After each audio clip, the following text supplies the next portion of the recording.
नमस्कार दोस्तों, स्वागत है हमारे इस चैनल वैदिक ज्ञान दृष्टि में। तो दोस्तों, अगर आप अपनी लाइफ में कुछ नया सीखना चाहते हो तो इस चैनल को सब्सक्राइब कर देना। हे भोलेनाथ, यह जो भक्त आपके इस वीडियो को देखने आ रहे हैं, आपसे हाथ जोड़कर निवेदन है कि इनके जीवन में जो दुख दर्द है उन्हें खत्म कर दो। यह भक्त बहुत ही दयालु है। दोस्तों, कोई बड़ा ही मूर्ख होगा, बड़ा ही अज्ञानी होगा ऐसा व्यक्ति जो इस ज्ञान को प्राप्त नहीं करेगा। आज के इस प्रकार के अमूल्य ज्ञान को कोई लाखों करोड़ों रुपए खर्च करने पर भी इस प्रकार के ज्ञान नहीं बताएगा। यह जानकारी सब आपसे छुपाना चाहते हैं। हमारा चैनल वैदिक ज्ञान दृष्टि आपको वही जानकारी देता है दोस्तों, जो एकदम सटीक जानकारी होता है। हम आपको कभी भी बहकाते नहीं हैं। हम कोशिश यही करते हैं कि आपका भी भला हो सके, परंतु आपसे निवेदन है, वीडियो लाइक करना मत भूलिएगा। दोस्तों, आप सभी लोग जानते हैं कि 6 मई 2024 को है वैशाख महीने की शिवरात्रि। और दोस्तों, वैशाख महीने की जो शिवरात्रि होती है, इसका बहुत ही बड़ा और विशेष महत्व होता है। इसीलिए दोस्तों, आप लोगों को इस वैशाख महीने की शिवरात्रि को अपने हाथ से बिल्कुल भी नहीं जाने देना चाहिए, क्योंकि इस बार की जो वैशाख महीने की मासिक शिवरात्रि पड़ रही है, यह सोमवार के दिन ही पड़ रही है। अब आप लोग खुद समझ सकते हैं कि सोमवार के दिन वैसे भी भगवान शिव जी को बहुत ही ज्यादा प्रिय होता है, और जो मासिक शिवरात्रि का दिन होता, यह दिन भी भगवान शिव जी को बहुत ही ज्यादा प्रिय होता है। और यह दोनों ही दिन एक ही दिन पड़ रहे हैं। मतलब इस बार की जो मासिक शिवरात्रि है, वह भी विशेष रूप से वैशाख महीने की मासिक शिवरात्रि यह सोमवार के दिन ही पड़ रही है, जो कि 6 मई 2024 के दिन पड़ रही है। इस मौके को आप लोगों को अपने हाथ से नहीं जाने देना चाहिए, और इस दिन आप लोगों को यह 5 केंद्र के फूल वाला उपाय जरूर करना चाहिए, जो कि पंडित जी ने अपनी शिव महापुराण कथा में पहले बताए हुए हैं, जो कि सिर्फ और सिर्फ वैशाख महीने में पढ़ने वाली इस शिवरात्रि के दिन के ही है। यह उपाय हम आपको वैशाख महीने के पढ़ने वाली शिवरात्रि के कुछ दिन पहले ही बता रहे हैं, ताकि आप लोग इन उपाय को अच्छे से सुन लो, समझ लो और इन उपाय को करो, और आप इन उपाय का फल भी जरूर ले लो। ठीक है, तो चलिए दोस्तों, सबसे पहले उपाय के बारे में बात करते हैं, जो कि आपको इस वैशाख महीने की शिवरात्रि के दिन करना है। तो चलिए दोस्तों, जानते हैं आखिर इस उपाय को करना किसको को है, कि समय करना है, कैसे करना है, और उपाय को करने की विधि क्या है। तो सबसे पहली चीज दोस्तों, यहां पर ये वाला जो उपाय है, ये किसको करना है। तो देखो, ये वाला जो उपाय है, ये घर में सभी सदस्यों को करने की जरूरत नहीं है। घर में से अगर कोई एक बड़ा या मुख्य सदस्य भी इस उपाय को करेगा, तो उसके परिवार की सारी मनोकामनाएं पूर्ण होंगी, या सुख और शांति के लिए अगर वो अपने घर पर परिवार के लिए वाला उपाय करें देगा, तो उसके घर में सुख और शांति भी बनी रहेगी, और जो भी मनोकामना होगी महत्वपूर्ण होगी ही होगी। और अगर चाहे तो भाई, घर परिवार में से सब अलग अलग भी अपने लिए यह वाला उपाय कर सकते हैं। तो चलिए अब बात करते हैं कि यह उपाय आपको क्यों करना है।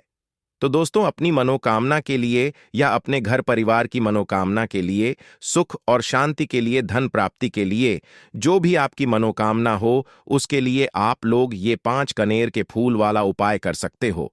अब दोस्तों, बात करते हैं इस उपाय को करने का समय, कि आप लोग यहां पर जान लो कि इस उपाय को करने का जो समय आए हैं भोलेनाथ। ये जो भक्त आपके इस वीडियो को देखने आ रहे हैं, आपसे हाथ जोड़कर निवेदन है कि इनके जीवन में जो दुख दर्द है उन्हें खत्म कर दो। यह भक्त बहुत ही दयालु है दोस्तों। वह मुख्य रूप से सुबह का समय और शाम का समय भी आप चाहे तो इस उपाय को कर सकते हैं। आपको जब समय मिल जाए तब आप इस उपाय को करना। तो चलिए दोस्तों, अब समझते हैं कि इस उपाय को करने का विधि क्या है और उपाय की सामग्री क्या क्या चाहिए। तो सबसे पहले दोस्तों, हम आपके यहां पर बता दें कि इस उपाय का नाम है 5 कनेर के फूल वाला उपाय। तो दोस्तों, आपको इस उपाय के लिए 5 कनेर के फूल जुगाड़ करना पड़ेगा। तो सबसे पहली चीज, यहां पर आपको 9 कनेर के फूल लेने पड़ेंगे। जब आप खोल ले लिया, तब आप इस उपाय को कीजिए। उपाय को करते समय शुद्धता का विशेष रूप से ध्यान रखना। सुबह उपाय कर रहे हो तो स्नान, मतलब जितना जल्दी सुबह इस उपाय को कर सकते हो उतनी जल्दी कोशिश करना, और शाम के समय उपाय कर रहे हो तो हाथ मुंह धोकर शुद्धता का विशेष रूप से आप लोग ध्यान रखना। शाम के समय आपको स्नान करने की जरूरत नहीं है। अब आपको करना क्या है, ध्यान से सुनो। देखो, वैशाख महीने की शिवरात्रि के दिन जिस भी समय आप इस उपाय को कर रहे हो, सुबह के समय चाहे शाम के समय, अपने उपाय की सामग्री को तैयार करके आप निकल जाना। अपने घर के पास में जो शिव मंदिर हो, जहां पर शिवालय हो, शिवलिंग विराजित हो, वहां पर पहुंच जाना। क्या क्या लेकर पहुंचना? 5 कनेर के फूल लिए हैं, और जो है एक गोल माटी का घी का दीपक है ना, यह विशेष रूप से उपाय की सामग्री है। इसके अलावा पूजन सामग्री, एक लोटा जल वगैरह वह आप अलग से लेकर जा सकते हैं। उसमें कोई दिक्कत वाली बात नहीं है। सबसे पहले आप जैसे ही भगवान शिव जी के मंदिर पहुंचेंगे, तो सबसे पहले आप भग शिव जी के दर्शन करेंगे थी, और दर्शन करने के बाद ही इस उपाय नहीं करना है। पहले आपको पूजन अर्चना करना है, उसके बाद उपाय करना है। और इस उपाय के लिए आप एक लोटा जल कम से कम लेकर जरूर जाना। चैत्र नवरात्रि में भी जल चढ़ाने का विशेष महत्व होता है। तो जैसे ही आपकी पूजन अर्चना हो जाए, पूजन अर्चना करने के बाद आप लोग शिवलिंग के पास में सामने या आसपास कहीं पर भी बैठ जाना और अपने उपाय की सामग्री को निकाल लेना। इसी तरीके से शाम के समय भी करना। शाम के समय जाकर सीधा उपाय मत करने लग जाना। पहले भगवान के दर्शन करना, उसके बाद में शिवलिंग के पास में बैठ जाना। और कोई अगर पूजन सामग्री को चढ़ाने के लिए लाए हुए हो, तो पहले पूजन सामग्री कर लेना, चढ़ा देना, उसके बाद अपना उपाय करना शुरू करना।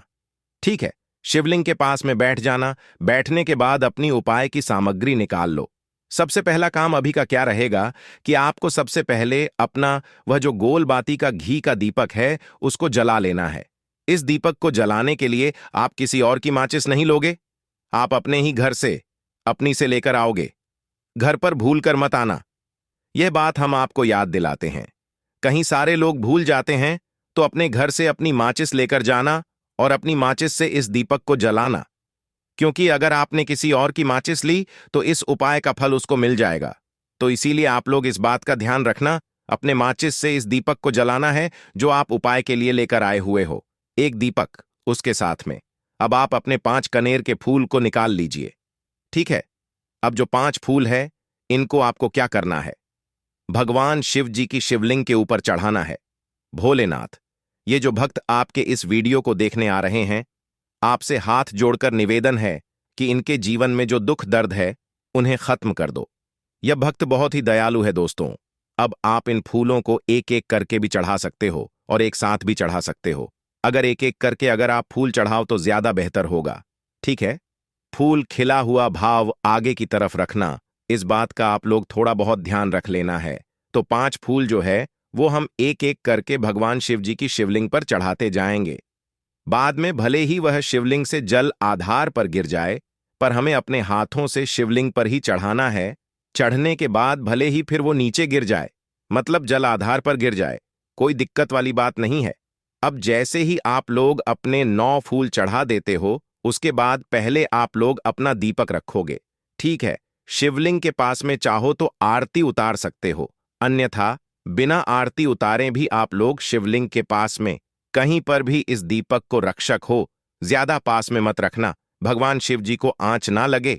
उसके बाद भगवान से प्रार्थना करना, अपनी मनोकामना बोलना। जिस मनोकामना के लिए आप लोग ये वाला उपाय कर रहे हो, विशेष रूप से पहले दिन मनोकामना बोलना बहुत ज्यादा जरूरी है।